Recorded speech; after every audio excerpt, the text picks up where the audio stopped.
Greetings, I'm Teek, and this is the show where I go over things that were of interest to me in the last week. Fortunately, I have a great many interests, so there's probably something for you here too. Another week, another movie disrupted by COVID-19. Black Widow is the latest major motion picture to suffer a delay from the coronavirus crackdown. Originally slated for May 1st, Variety reported this week that the next Marvel Studios movie has been pushed back to a yet-to-be-determined date. There's even speculation that the film may skip theaters altogether.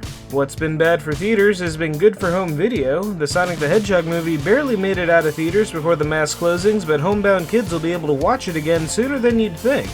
While the physical home release is still scheduled for May 19th, the movie will be available on digital platforms as early as March 31st.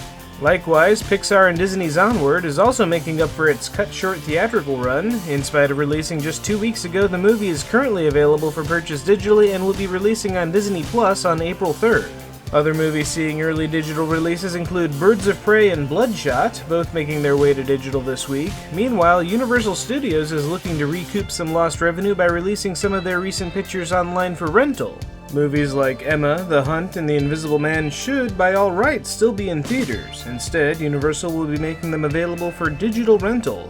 $20 for a 2-day rental may seem steep, but that's not out of line with what one would pay for a theatrical showing. Over in the world of video games, the next generation of console wars is heating up as both Sony and Microsoft release specs for their upcoming systems. Sony did this by releasing an hour-long video where lead designer Mark Kearney gave a detailed presentation on the PS5's technical capabilities. Meanwhile, Microsoft made a blog post and tweeted out this picture comparing the size of the Series X to a refrigerator. Differences in presentations aside, the two systems seem to be largely comparable, with the Series X just edging out the PS5 in most technical categories.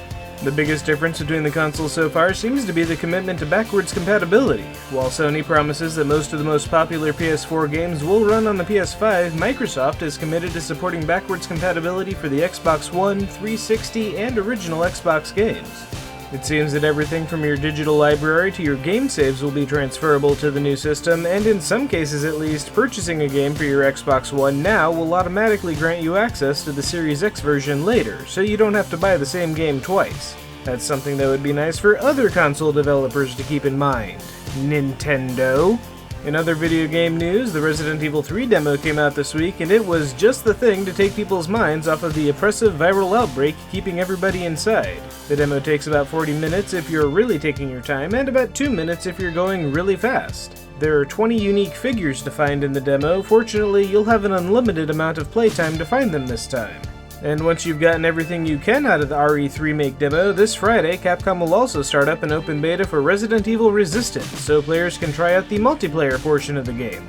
Meanwhile, hey, there's Blizzard news. The 32nd hero in Overwatch was announced this week. Echo is a floating AI computer with DPS abilities and an ultimate that allows her to copy opponent characters for a short time. And if you still need things to do while cooped up inside, Blizzard has made all of their co-op characters in StarCraft 2 available to play for a limited time. Characters will be unrestricted through April 2nd, and any experience you gain on a character during that time will be retained if you decide to buy them later. Moving into releases, it's probably better to skip the theaters for the time being. Instead, premiering on the Smithsonian Channel this week is Spy Wars with Damian Lewis, a dramatization about real Cold War antics. I'm not sure where you get the Smithsonian Channel, but they have the first episode up on YouTube. And that's actually about it for TV. So, coming out on Steam this week, there's Lunar Lux Chapter 1, a free-to-play RPG set on the moon. It looks worth the price of admission at least. Half-Life Alyx is not Half-Life 3, and it is in VR, but if you missed the Half-Life universe, here you go. And if you need more anime-style JRPGs in your life, The Legend of Heroes Trails of Cold Steel 3 is a re-release of the 2017 PS4 title. The PC version sports more graphics options and a couple of quality-of-life improvements. Bleeding Edge is the latest from Ninja Theory. It appears to be a team-based multiplayer game, but there isn't any gameplay in any of the 3 trailers, so who knows. Grand Guilds is a story-based tactical RPG. Seems to be a lot of those coming out lately. I guess Fire Emblem set the trend. One Step from Eden is a weird-looking deck-building game. I honestly can't tell how it plays, but there is a lot of stuff happening on that screen. Unbound, Worlds Apart Prologue is a nifty-looking Metroidvania puzzle platformer. The gimmick here seems to be that you can phase shift to different worlds as a way of overcoming obstacles.